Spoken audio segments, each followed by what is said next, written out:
if you get it right, as we just heard, for the most disadvantaged and vulnerable, you get it right for everyone. Now, let me just say that again. If you get it right for the most disadvantaged and vulnerable, you get it right for everyone. I'm not just saying that because I'm here at the Send and Inclusion Conference. I also said it at ASCL, I said it at the NAHT conferences, I said it at the association conferences for colleges, for special schools and for sixth form colleges. I said it at the National Children and Adult Services Conference. I said it at the Nursery World Summit. I said it at the Education Select Committee in January. I said it in my annual report to Parliament. I said it when we launched the Big Listen and when we responded to it. And I've said it on almost every stage I've been on and in almost every media appearance that I've made. In fact, I've probably said it every day since I became Chief Inspector, and I'm saying it again here today because it's not just a phrase for me, it's something that I truly believe. I truly believe that if you get it, that if any school, any nursery, any college, any skills provider, any childminder, any children's home, any local authority, any adoption or fostering agency, any provider of education, if any of them are getting it right for their most disadvantaged children, their vulnerable children, their children with SEND, then they'll be getting it right for all of their children and learners. And conversely, I do not believe that there is a single provider who is getting it right for the most disadvantaged at the expense of other children and learners. It's not an either or, it's not a trade-off or a quid pro quo. It's just about getting it right for everyone. But as I said, it's more than just words to me, and that's why I'm proud that Ofsted is putting inclusion at the very heart of its renewed approach to education inspections. If you don't already know, we're consulting on that approach right now. You can go on our website and find it today. It's open until the 28th of April, and I hope that you will all in this room take part by then, because what we're proposing is significant. There's been a lot of noise about our report cards. You may have seen some of it in the media. We've seen strong support from parents. We've seen some helpful and thoughtful suggestions. And of course, we've seen challenge. And the report cards are important. It's vital that we get them right. I do believe that they will give parents and families a clearer and more detailed understanding of the things that really matter to their children's education. And I believe that they will give more rounded and fairer evaluation of a provider's strengths and areas for improvement. But the report cards are just one part of what we are proposing. They're part of a whole new approach to the way that we inspect education in England. That approach will help families make better and more informed decisions about their children's education. It will help providers celebrate what they do well and focus on where they can do better. It will help alleviate the pressure on practitioners and let them get on with the vital work that you do every day. But it will also put a laser-like focus on inclusion, on supporting the most disadvantaged, the vulnerable, and those with SEND. It will do this more than Ofsted has ever done before, possibly more than any inspectorate anywhere has ever done before. Because we're doing that because we believe it to be right. We're doing it because children also think it's right.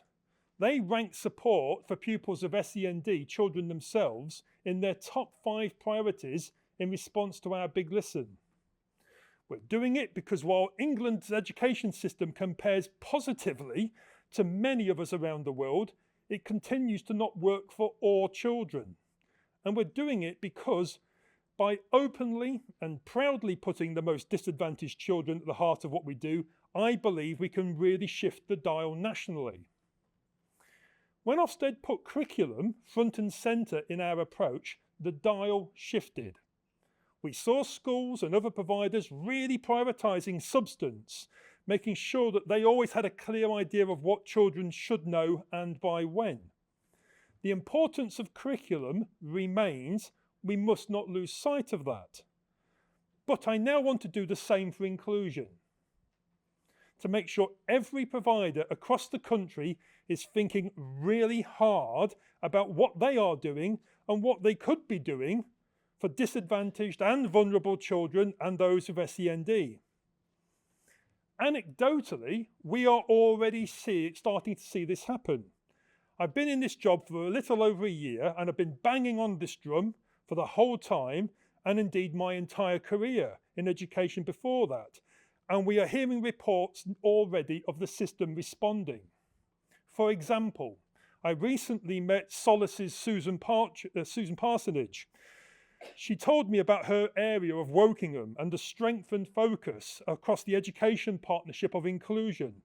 This local effort, combined with the increase in national attention that we and others are driving, is resulting in real and tangible benefits for children. The education partnership there has established 2 new SEND resource bases within the primary sector just last year, and they're already working to establish 5 further ones across primary and secondary by 2026-2027. That's just one example, but it is indicative of a wider shift.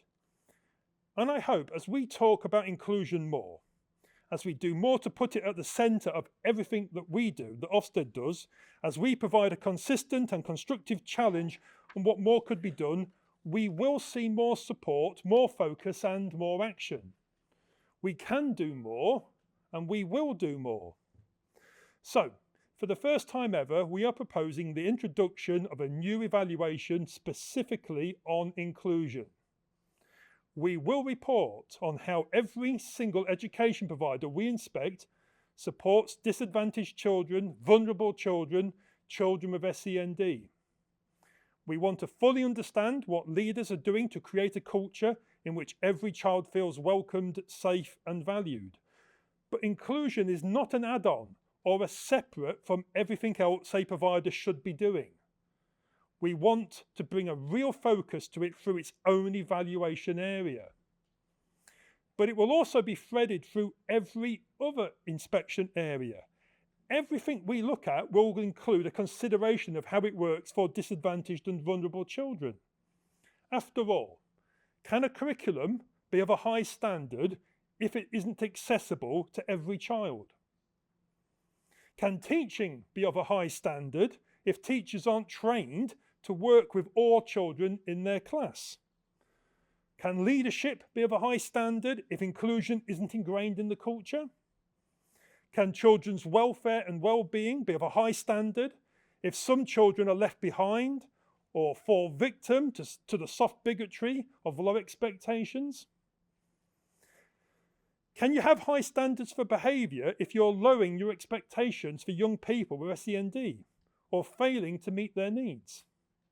Can a provider be serving their community if they engage in off-rolling or if they never on-roll disadvantaged or vulnerable children?